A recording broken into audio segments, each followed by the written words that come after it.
I don't want to talk about gear too much, but I know No. you shoot. I know you shoot with the Zion crane or Zion crane or whatever. Okay, how do you say it? You're the official spokesperson. I trust Well, you. I'm How the do you official say it? spokesperson for like their U.S. branch, Okay. except not the official spokesperson. Well, but I am yeah, partnered yeah. with them. But Right. like all my communication with them is email, so it doesn't really help me. Oh, right. Maybe yeah. I need to email them and be like, hey, can you like phonetically spell this word out? They need to make a video about that. I think I call it the Zion crane because I think I saw like one of the like promo videos on their website, like the actual like China branch that said Zion, but I could be wrong. I've always just said the Zion crane, which Yeah. is very like the American way of saying Yeah. it, but I think my first I video don't with know. that, I was like, I think I called it both. I was like, Right. well, I'm gonna hedge my bets and just call it both. right. So Anyway, okay, yes. So yes, I do shoot with that and the Okay. A6300 as our okay, gimbal cam. that Yeah. was gonna be one of my questions because I know you're like big on the C100, which is an amazing Yes. camera. Yes. I had one for like a week, Uh-huh. and then I sold it. Sorry. Yeah, no, I'm big on it as sort of as a joke. Like Matt Johnson and I have this running joke in wedding film school that anytime he literally posts anything, I just post the word C100 with like 15 exclamation points. But then it sometimes gets me into trouble because then I get into like really long, like time sucking Yeah. conversations all about the C100. I love the C100 personally. Like it's been great for us. Yeah. It's been a really good investment. Like we've loved it. We just got the Mark II a couple months ago. So I definitely love it. I don't necessarily think it's for everybody. Like I'm not going to sit here and say it's like the perfect camera, like the world's best camera, or like the only camera you can ever shoot weddings with. Obviously, like I don't like those kinds of conversations. There's only I like one to be camera very that's like a professional. open-minded.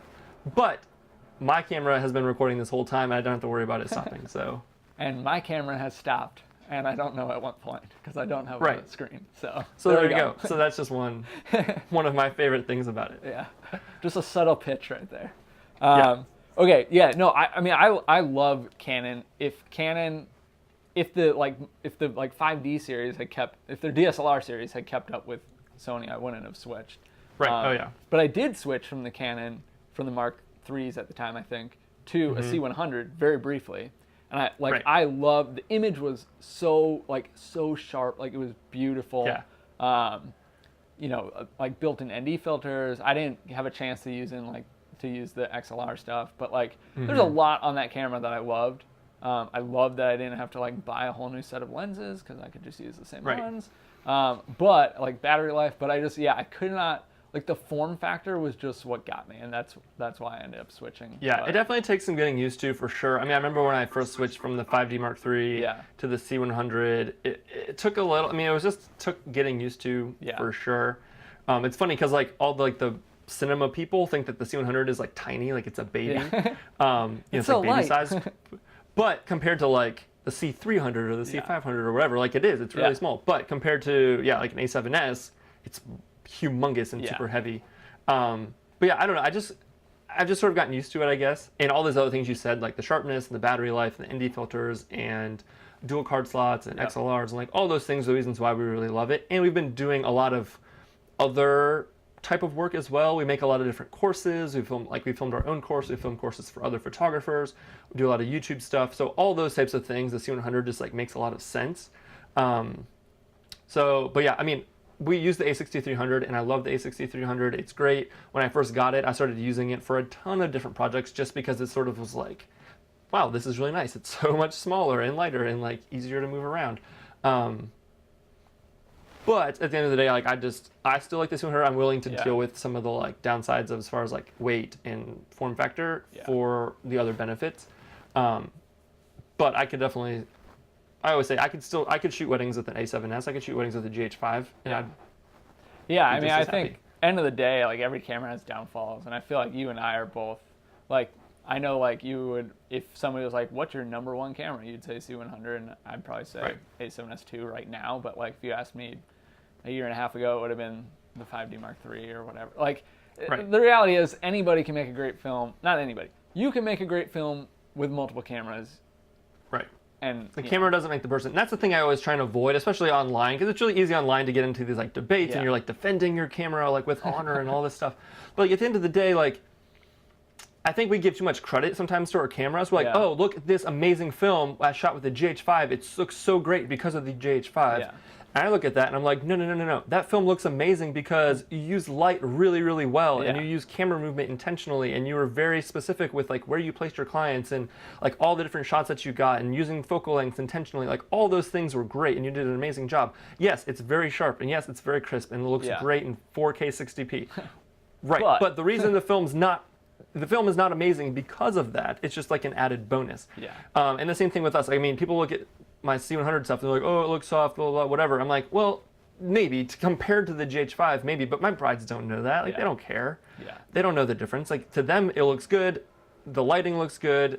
I'm using it focal lengths. Like, all those things are way more important, I think, than the overall like sharpness and image quality and all those types of things. Yeah. Especially for weddings, we're not grading these things. We're not lighting our stuff. We're not pushing it around in post that much. Yeah. So, yeah. So that's why I like trying to talk about stuff other than that. Even though I get sucked into the camera conversations all the time because I'm a sucker for those types of things. But yeah. So for sure. Okay, and then with the Z and crane, because I was like, Tyler, like, whenever I see anything about, not like you only talk about your cameras, but whenever you talk about cameras, it's always C100, and I was like, how is he using the crane? Like, that does not work. Like, surely he must have another camera. So that's interesting. But I know. I use a 6300. Yeah. And that was one of those things where I got it last year because the problem, honestly, the problem was when you were shooting with just the 5D, I was taking the 5D and I was moving it back and forth from my monopod to my glide cam all the time. Yep. And that worked because I would like follow the bride down the aisle with the glide cam, take it off of there as fast as I could, put it in my monopod and run over and shoot the groom for, reactions or whatever for vows.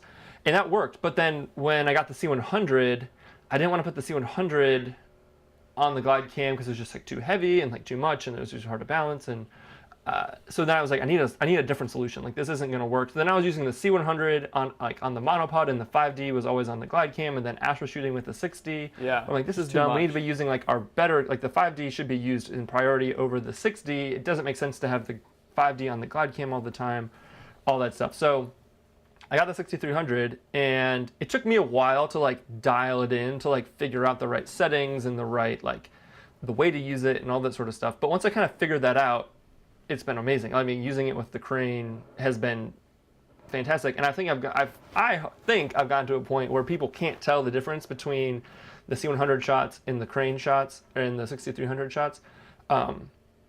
Hopefully, other than the fact that like if it's on a gimbal, it's a 6300. But color-wise, I like to think they're pretty similar.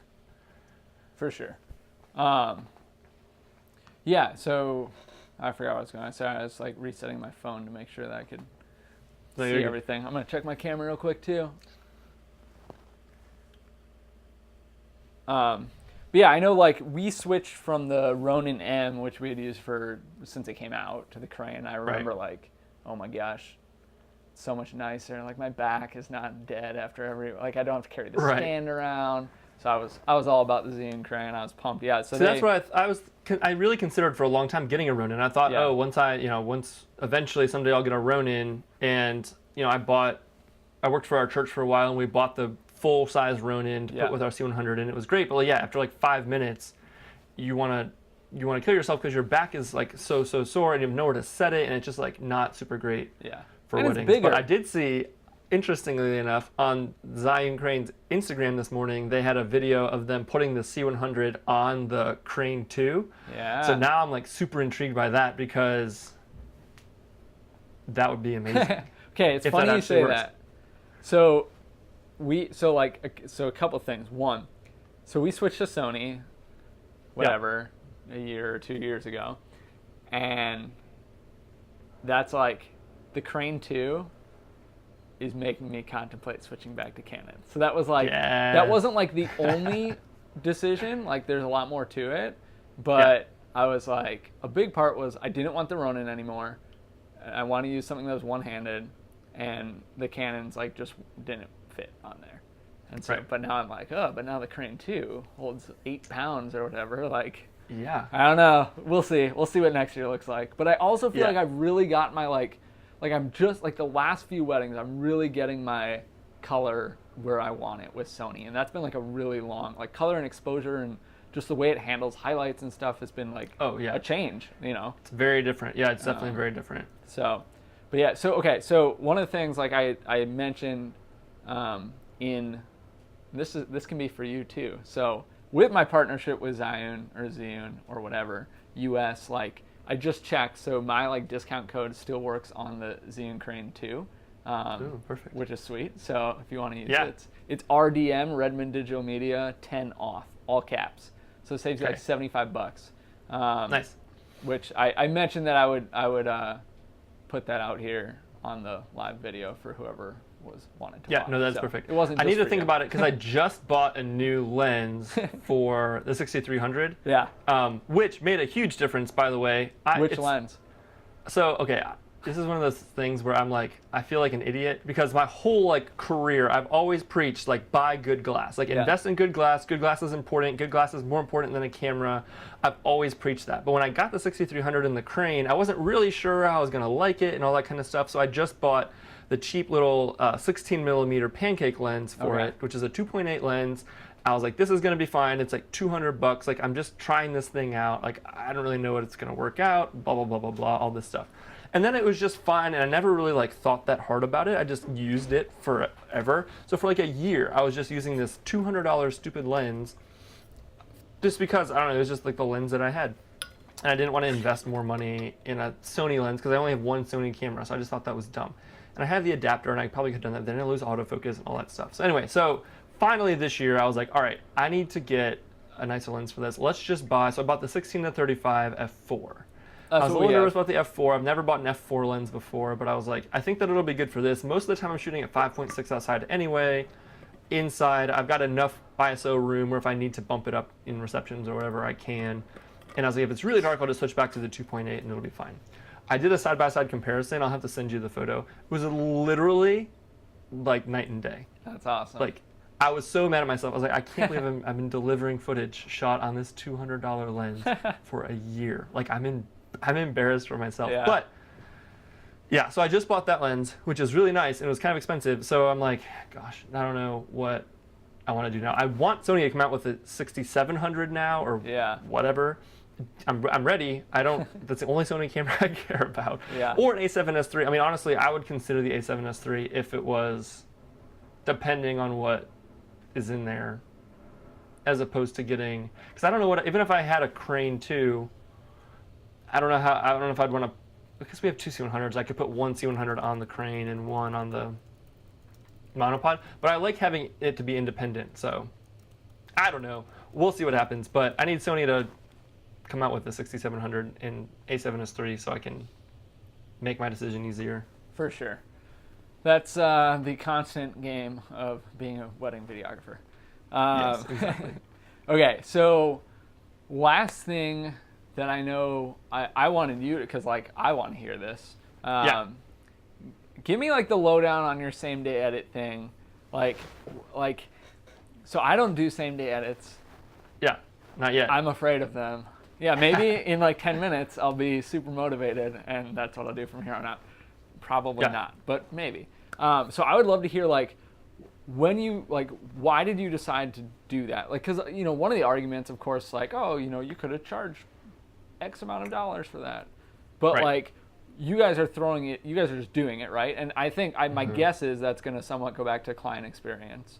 But I would love to hear like, kind of like the mindset behind it and then how you execute it. And I know like you have, for sure, I don't know if you have like videos out or a guide. So I have a guide, yeah. So there's a free guide. If you go on our website, just the Herrintons.com / I think it's the store or store, or you can just go to Herrintons.com and click on store. It's right there. It's free. It's just a free like 6 or 7 page PDF or whatever that kind of walks through my whole process of how to do that. So you guys can go check that out if you're interested. But okay, so first I'll start with, okay, how do we get started with the same day edit? So coming from the photo world, in the photo world, we always did same day edits because that's what all of the other photography girls were doing, right? That was just sort of like a thing that was almost becoming like a norm in the photo world, that you would take, you know, they would take a handful of photos, maybe, you know, like 15 to 20, edit them, put them on an iPad or something, and put them out, right? And we did that for all of our photo weddings for years and years. And it was great. You know, we put them out there. The bride and groom loved it. The people at the wedding loved it. It just became, it was just a really great marketing tool for us. And then we already had some photos edited that we can put on Instagram like that night and all sorts of stuff. So, and the immediacy of that was really, really great. But then for us, we also were blogging all of our photo weddings the Tuesday after the wedding. So we'd shoot a wedding on Saturday, and on Tuesday we were blogging the full blog post, right? We weren't delivering the full gallery necessarily, but we were blogging the full wedding. And for that, again, it's like a photo specific thing, but we saw that it became norm in the photo world. Like that's just how you do it, in our circles. But we saw like a ton of positive reaction from that because you're able to put stuff on social media that week. People are still super, super into it. If you wait even like 2 weeks, 3 weeks, a month or whatever, not only have the guests potentially been to another wedding, by that point they forgot about the wedding. It wasn't a big deal to them anymore. Like the kind of the excitement and the buzz is worn off. Yep. And then vendors, 4 weeks later, vendors have already been to 6 other events or 6 other weddings, right? Yeah. So they're not as excited to share your like photos and images or whatever. So we're just doing it for photo. We weren't doing it for video, and I don't know exactly how it started, but I was like, there's got to be a way I can do this for video the same way we kind of do it for photo. I'm like, it doesn't really take that. Like if I can do it enough time, but I thought the same thing. I'm like, there's no way. Like there's not enough time. Like there's just no possible way. So I was like, well, maybe I'll just put like 15 seconds. Like I'll just take like 2 or 3 of my favorite gimbal shots and maybe like a cool slider shot or something, and I'll just play it on a loop and that'll be it. Well, I sat down to start doing that at one wedding, and next thing I knew, I was like, you know what? It's gonna be easier to just put this at like a minute than it is to try and cut it down to 15 seconds. Yeah. Like 15 seconds is kind of hard. You got to like really be intentional with it. But I was like, but if I just do it a minute, I can just like kind of throw all these clips in here and do it. And the response we saw was amazing. Like people loved it, as we kind of expected, but it was even more so because for video, people don't expect it at all. Right? For photo, it kind of was like, oh yeah, wow, look, some photos. But for video, it was like mind blowing to them. So, and then the beauty of it is that Tuesday after the wedding, where we would normally blog our photo weddings, we never had anything to blog. We never had anything to talk about the video weddings until, a month, 2 months, 3 months, whenever we finished the full film later. Yeah. So we were like, well, we can just take this same day edit. I would bring it home like on a Monday morning. I would open it up and I would kind of polish it up a little bit more, clean it up, do whatever, add a little audio, maybe add some like exit shots, a few shots I didn't have when I made it. And then we had something to blog on Tuesday. So then not only was it like growing our blog, but it was also getting people excited, giving us something to share on social media, all that kind of stuff. So yeah, so that was sort of the origin of it. Again, it was just came out of the photo thing. But then as far as like practically, like how it works. So again, I talk about this like in depth in the guide. So I'll kind of give just the brief sort of overview. But the objective really is to do as much as possible before the wedding day. So I literally have like the entire timeline made. I had it in Premiere, so I have the entire timeline made with like my adjustment layer with my grade on it, and I have my bars, and I have the song picked out, and I have their folder made with like the different like everything as much as I can do ahead of time. I do all that ahead of time, and then the time it takes me to do it kind of varies. I think my fastest is probably like 15 minutes. Like the longest I've taken like maybe over an hour. Yeah. Kind of just depends on like the day and totally how focused I can be or whatever. But basically all I do is I just take clips from my C100, which is like my A cam, and then my 6300, so my gimbal cam. So just between those two cameras, I just take those two cards, plug one in the side of my computer, one into a card reader, and in Media Viewer or whatever it's called in Premiere, I just kind of skim through. I kind of have some shots in my mind of like, oh, I want this gimbal shot, and I want this slider shot of the dress or whatever, and usually just like big epic stuff. Yeah. And then I usually will have like grab the kiss. If you watch them all back, they're a little bit formulaic in that it's a lot of like similar types of shots. But that's also those are the big shots, right? Like right, exactly. Those are kind of like the big highlights of the day. Yeah. So if I were to like give one 1 minute recap of the whole day, here's like the main stuff you need to know. And for you, like this is if you look back at all of them, they're similar. But for the couple, like that's their wedding. Like it's not like Right, exactly. So I kind of have an idea in my mind of the basic shots that I want to get. And I've been thinking throughout the day of like, oh, this is an epic slider shot. Like I want to use this or whatever. So I just pull all those in. It's usually, I usually grab more than I do. So I try not to spend too much time culling. So if I know the shot's like in there somewhere, instead of trying to find like the one specific one, I'll just grab like a whole bunch around it. Yeah. So I'm bringing in way more than I need. But just so I can pull them as quickly as possible, throw them all into Premiere, literally just like kind of go through, call them out, bring them down. I've already got the song picked out, sort of just rearrange them in the right order. I've already got our little like end tag on there, and I always do it during dinner. So I'm either eating while I'm doing this, or I'm just like not really eating. Yeah. It kind of just depends. Standard. Ideally, I'd finish it all in one go. Sometimes I'll start it and then I have to go shoot like parent dances and then come back or whatever. Yeah. But I'm almost always able to finish. I am always able to finish it before the end of the night. One time the bride and groom were like standing there for the sparkler exit, and I was like showing it to them for the first time because it took longer that night or whatever. Yeah. But I always get it done. I show it to them. Ideally, we show it to them earlier on in the night, and then we go show it to parents and whoever. And then we set it out on a table somewhere in like a high traffic area with some cards and just let it loop. Yeah.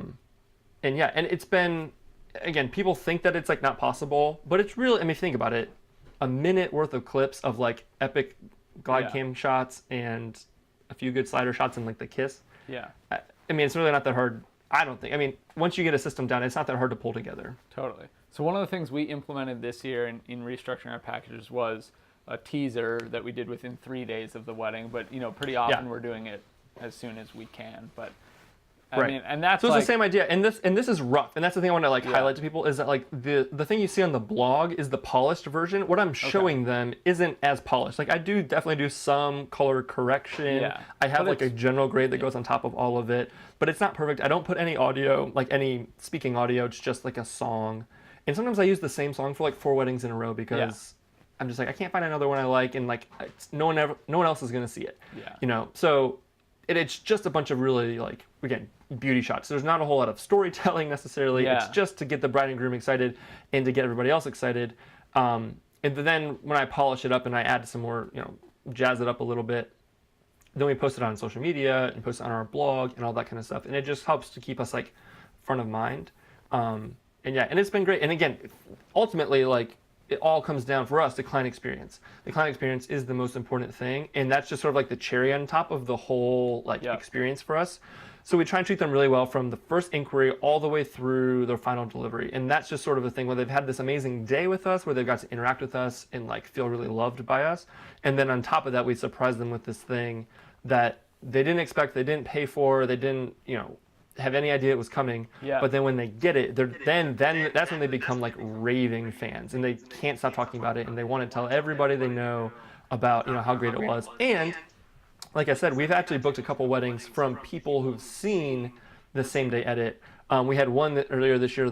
Some guy was literally standing in front of the iPad on the phone, talking to his fiance on the phone, and was like, "Okay, it's the Herrintons.com. No, the Herrintons.com. You've got to go look. Like, it's amazing. That kind of thing." Yeah. So it's just like a really good marketing tool for us. It's great for them. It's kind of a win-win-win for everybody. Yeah. And I even say, like, if you can't do it on the day of, I think you're saying if you can put it out within 24, 48 hours on social media, I think that's definitely worth doing, whether you're charging for it or not. Just because, like I said, it's one more thing that gets shared. People really love it. Yeah. It just really increases our engagement. And then there's less pressure, I feel like, for getting the final film done, because they've already had that, like they've seen something, they trust that you have the footage, they know it's going to be really good, and it gets them excited for the final film, but it also like kind of puts their minds at ease a little bit, and like, okay, it's going to be worth waiting for, and they don't have to like, they don't start bugging us as early, like, hey, where's my film, where's my film, because they've already not seen, obviously they haven't seen the whole thing, but they've already seen a big chunk of it, so they kind of know what's coming, and they know it's going to be really good. Yeah, so we charge for ours is included in our top package, not same day edit, the 1 minute teaser, and then it's available as an add-on, so a lot of people do that. But yeah, I'm definitely like, same day edit would be awesome. I don't know if I'll actually ever try it, but even try it. All right, maybe I'll try it. But like even these short teasers, like they've just been so awesome to have content to put on Instagram, and like I don't have to do a separate, you know what I mean? Like, so I think they're awesome. 2 questions I have on that. One, I feel like my heart would just be beating out of my chest when I walk up to the couple and I'm like, hey, like we made this for you or whatever. Like, I don't know. So yeah, it was kind of like nerve-wracking at first, and But what I've found is honestly, like, they're blown away by anything. If I just put like 2 good slider shots or 2 good gimbal shots next to each other and had them loop, they would think that's great. Yeah. But like having this whole 1 minute thing, like I already know, like in my mind, like I know they're gonna be impressed and I know they're gonna be kind of blown away. We've had a few times where they like don't care. Yeah. It doesn't happen very often, but they're like, I don't want to leave the dance floor. I'm too big, like whatever, those types of things. Very rarely. Yeah. The wedding this past weekend, the bride like literally started weeping. Like she just loved it so much. Yeah. We've had like we shot that Chicago wedding. We booked that couple like 3 weeks I think before their wedding, but we showed them the same day edit. We gave them as like much of the experience as we could give them in 3 weeks, and we left the wedding and they were like, we love you guys. Like literally he said, love you guys, see you later kind of thing. Like as we walked away, and I'm like, bro, I've met you like 8 hours ago and I've only known you for 3 weeks, but like they just feel so like cared for and loved.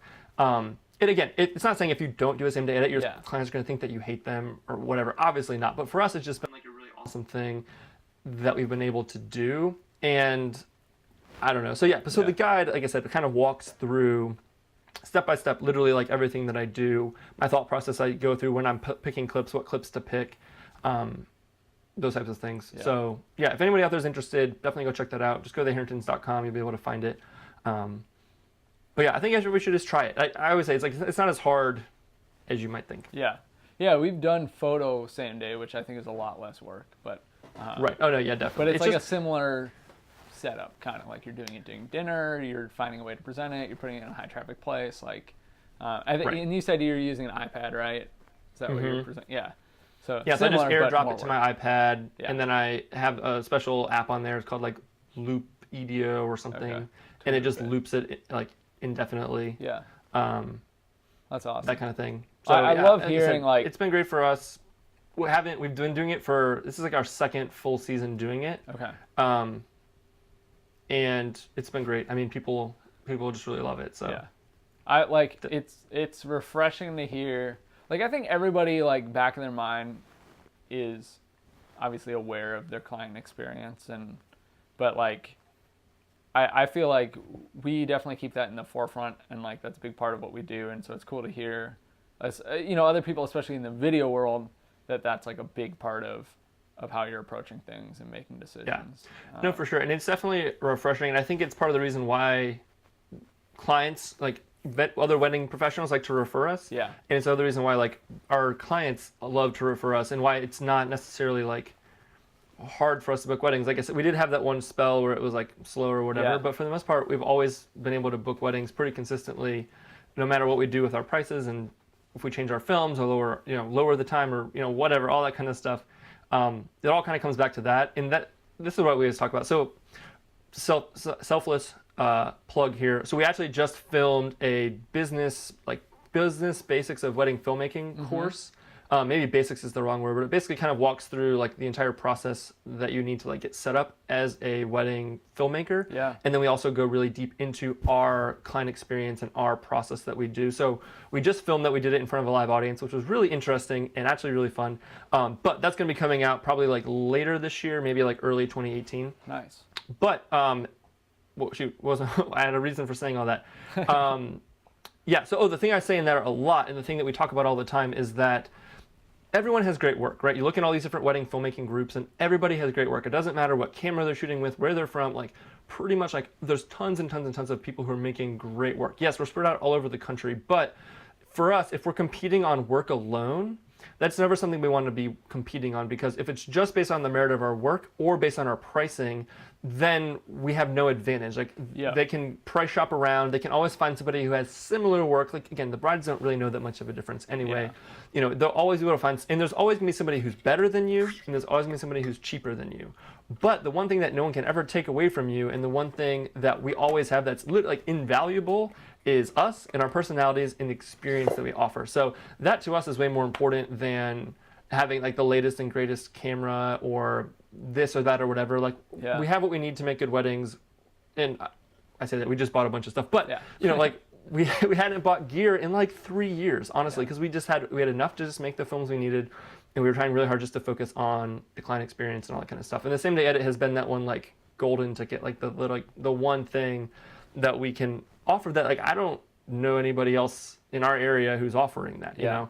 So totally. yeah, just those are just my thoughts on it. That's cool. Again, we get into some heated debates about this somehow on the internet as well. I'm not saying if you don't do this that you're terrible and that your business is going to fail. I'm not saying that at all. I'm just saying that if you have the capacity to do it, or if you've ever thought about it, you should at least try it once and just see how it goes. Yeah, that's interesting. Yeah, I know. So I don't think we have time to get into it here, but I would so like we've been working on a workshop. We filmed it all almost a year ago. We still don't have it finished, but it's been awesome. It's just been a ton of work, and then busy season when you have time for that. But in another time, maybe it would be fun. We did the same thing last year. Our whole off season last year was spent filming our full online course. Yep. And we'll be re-releasing that in March. Okay. If anybody's interested, you can go. There's a sign up waiting list on our website somewhere for it.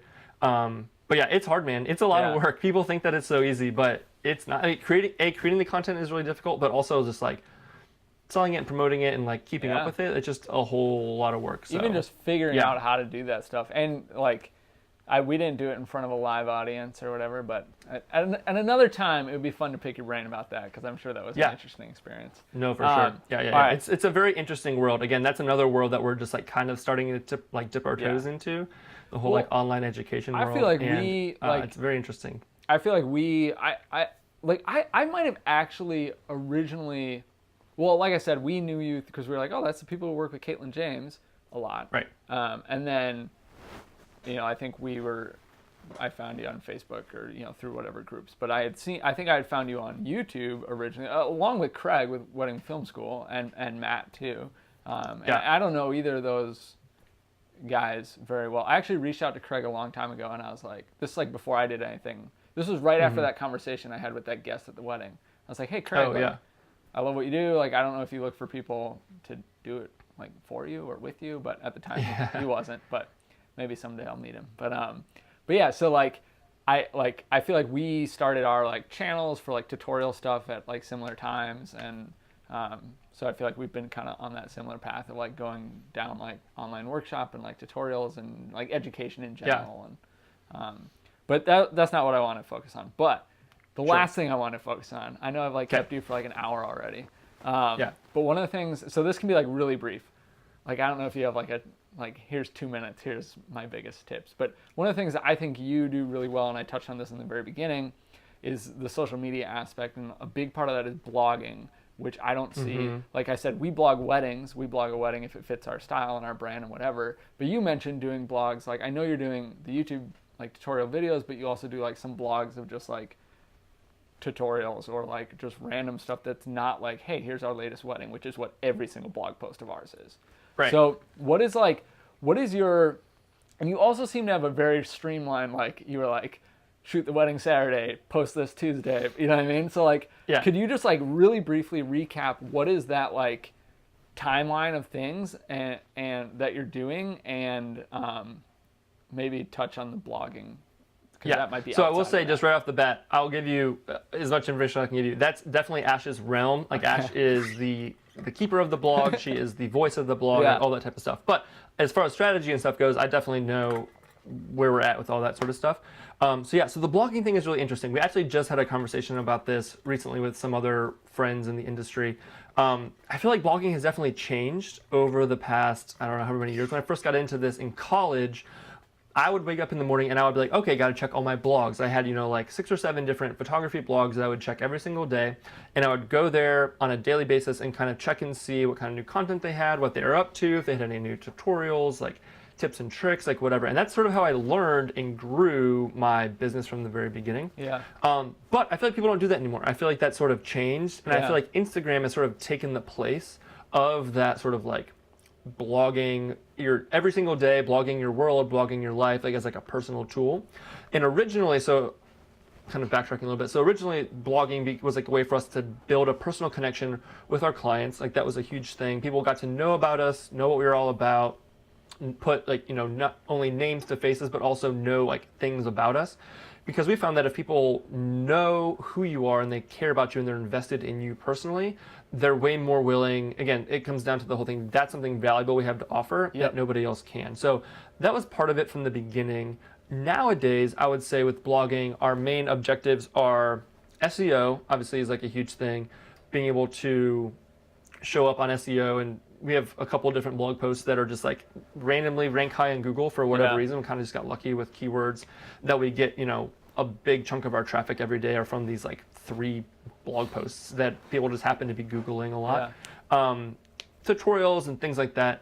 But yeah, we put all of our weddings on there. Part of it is because if someone comes to our website and they want to find out as much about us as they can, and they go to our blog and they start scrolling back, even though, yeah, maybe we post twice a week, you know, that starts to show up. At one point we were blogging 5 times a week religiously. Dang. And, you know, again, Instagram has sort of taken the place of that as far as like a lot of the personal stuff and those types of things.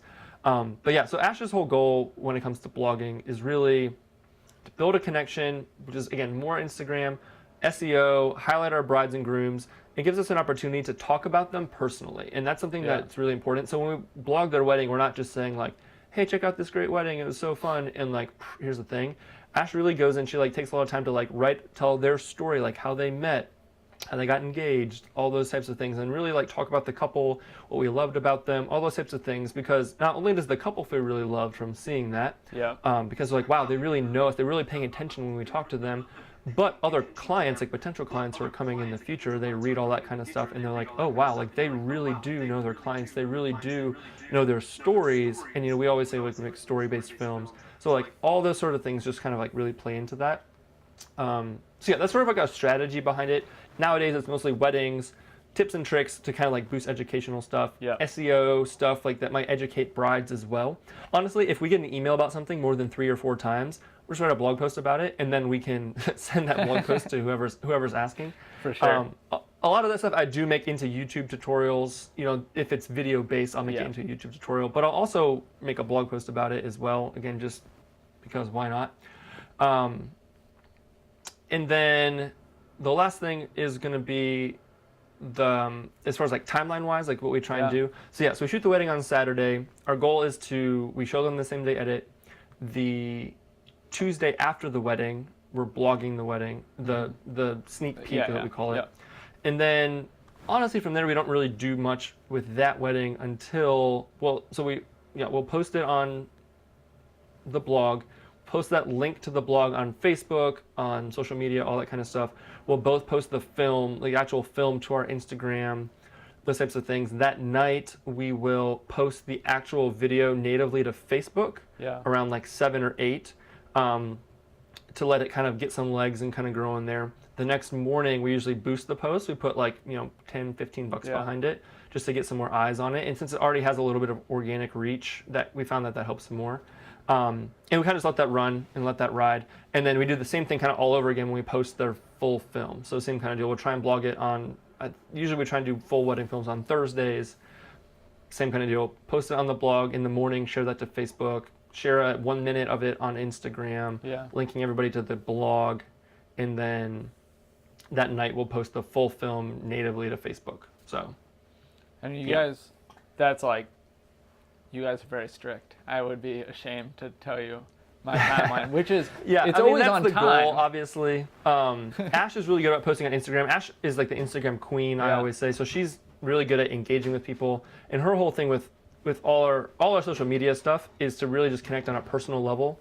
So to let people get to know who we are, so that they can come to our Instagram or do whatever, and they feel like they know us and not just know like our names. But then also, like I said, share personally. So it's all about being personal for Ash. But she's really consistent with her Instagram, and she posts way more consistently than I do. Does Ash want to also run our blog and Instagram? It's funny you mentioned that. She has some ideas for things in the future that she wants to do as far as blogging and stuff goes.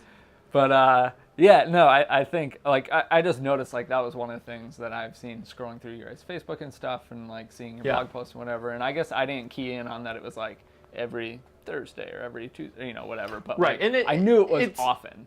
Yeah. If you really look, it is more like more often, consistent like that. It helps people to know when they come and like expect it and stuff. But we used to be a lot more strict about it. Now the blog is a little bit more kind of like loosey-goosey, but she's more intentional and like regimented with Instagram and stuff like that. Again, it's just kind of sticking with the times, and like as things evolve and change, we're kind of like evolving and changing our process. Totally. So yeah. Sweet. That's what we do. Again, that's Ash's realm. I'm just sort of like passing on what she does. And that's the beauty of obviously like the husband and wife team is she's able to spend a lot of time working on all that kind of stuff. Oh yeah. While I'm doing other stuff as well. That's amazing. Yeah. So we like just started like basically with Facebook making Vimeo and YouTube videos not playable like last week. Right. Yeah. We just tried our hand at like we were so bad with our business page is bad. Like it just is. That's fine. And it's not fine, but that's the way it is right now. But like we uploaded videos for the first time in a long time natively to Facebook. Mm-hmm. We tried boosting, or we did boost. I think we're in the process of boosting our most recent teaser film. That's been really interesting. So like I don't know, hearing your guys' schedule and stuff, and especially like the tip of letting it kind of grow organically. Are you guys boosting just the same day edits, or are you also boosting the full film? We'll boost the full films as well. Yeah. That's even taken. She has some things that she does specifically as for like who she's targeting and those types of things. That I know you can like get crazy. Again, that's all that kind of stuff is what we cover like really in depth in this like business course that we just made. Yeah. But yeah, it's one of those things where it's taken a long time to kind of like figure it out, and it's kind of like a lot of trial and error, and it's hard because it's like it doesn't always work the exact same way. You know, it has a lot to do. Facebook algorithm is very finicky. There's no like magic formula that if you just do this one thing, it'll have 15,000 views. It's whatever. I post our videos on YouTube and they get like 200 views, 300 views maybe or whatever. That's like other people posting their wedding films on Facebook, they get 150,000 views. Yeah. It all just kind of it's crazy. But we just try and again be as consistent as possible across all those main platforms, and yeah, sweet. I'm just gonna see if like there are any. I don't feel like I haven't been keeping a good eye, but see if there's any questions before we hop off here. Well, while that's happening, like like obviously thanks so much for doing this. I know. Yeah. We kind of got this like on the calendar pretty quick and made it happen, so that was good. Yeah, for sure. I know I've been working with Matt about maybe chatting with him, but that's been like forever in the making. So we'll see if Matt's a busy man. He's got a lot going on. He's always doing something. Yeah. I don't know what his same day edit question is. So Joshua wants you to answer Brandon Rice's same day edit question. It might have been maybe not first, maybe this about because you're not about shooting solo. You're not because you're a husband and wife. We are husband and wife. We do not shoot solo. All right, but maybe that was it. I don't know. So I can predict what it was. Brandon, we've had this kind of discussion before. As a solo shooter, is it possible to do the same day edit? That's kind of like the question people have asked me before. I don't know what his exact question was this time, but that's a question people have asked me before. Again, I've said this before. I personally think it's possible. It's not going to be easy, and it's not necessarily like a guarantee that you're going to be able to do it. I think that it's possible. Like I said, I do it during dinner. So it just kind of depends on how you work, what you're doing during dinner. If you ever have 20 minutes to sit down, you can do it. I think. Again, every wedding is different. Every timeline is different. Like some timelines are really, really tight. They stack all the stuff in there, so that makes it a lot harder. And I can definitely see how, as a solo shooter, that would make it way harder. Like, no doubt. I think it's definitely still possible, because it doesn't take me very much time. I have my camera right next to me at all times. I'm just dumping cards. Like once you kind of figure out the process, I think it's possible. I don't think that it's for everybody. I don't think it's for every solo shooter. I think being a solo shooter would make it significantly more difficult. Definitely. Hands down. But it would also make it significantly more impressive. So. Well, and like you said, like one of the things I hadn't really given thought to was that it sounds like you do a lot of the legwork in advance, and I'm sure that. Yeah, no, exactly. So. It's as long as you're doing all of it ahead of time, you're literally sitting down, pulling a handful of clips, which I can pull all the clips I need in 5 minutes, and then if you have to run and do something, great, and then come back, spend another 5-10 minutes picking some selects, run and go do something else, come back. It's possible. It just matters if you're willing to like put in the thought process and like to figure it out if it'll work for you or not. For sure. And I mean, obviously with the C100s and all that kind of stuff, it's a lot easier. I don't have to worry about changing batteries, changing cards. Like there's a lot of other things I don't have to worry about. But I always say like Ash isn't really helping me with it during all of those things, and I still go and I shoot everything. Yeah. So that's the only reason why I say that I think it is possible, because it's not like I'm sitting in there missing parent dances while Ash is covering it for me. Yeah, and I'm not like missing significant chunks of it. I'm always, if anything, I'll come back for 10 minutes, go shoot a little bit more party dancing, come back for 10 more minutes, those types of things. I'm never sitting in there for 2 hours while Ash is off covering everything for me. Yeah. That's the only reason really why I say it's possible. So yeah, sweet. Anyway. Well, I feel like we'll wrap this up. My camera battery is like camera's dying. So that's Sony for you. So I've got that's what I get. 89 minutes left on mine. Yeah, so. all right. Well, sweet. Again, like, thank you so much. I think this was like, I love just chatting through it. I'm glad I hope, people watching it live, or like, I think this will go up on Facebook, ? Not sure. Hopefully. We'll definitely put it together with our actual cameras on YouTube. I'll put it up on my channel for sure. I mean, I'll send it to you. You're welcome to do whatever you want with it. But for sure. Hopefully, like, people were able to gather stuff too. I found it very useful to talk through this. I think, again, it was super interesting to find somebody who had, like, in a similar spot but went a different direction with the photo stuff, and then, kind of chatting through a lot of similarities with the husband-wife thing, and learning about your same-day edit, which still just kind of makes me nervous, but I do think it's possible. It seems more possible after that. So yeah, and the last thing with same-day edit, we'll wrap it up. I would say, like, if they don't know it's coming, there's no pressure, because it's like, if you don't deliver it, it's not like they're disappointed. Yeah. But if you do, if you're able to make it work, then great. And if not, then you just got a head start on your sneak peek for that week. So for sure. Yeah, worst that's case. what I'd say. But yeah, no, I appreciate it, man. I appreciate you reaching out. I love watching all your stuff on your channel. Yeah. And it's always so fun to see people, again, who are doing very similar things, doing it in a different way. Yeah. Again, not that one's right or wrong. It's just fun to see how everyone does it differently and how they make it work for them. So yeah, totally. I appreciate the conversation. Appreciate you reaching out, and it's been an awesome chat.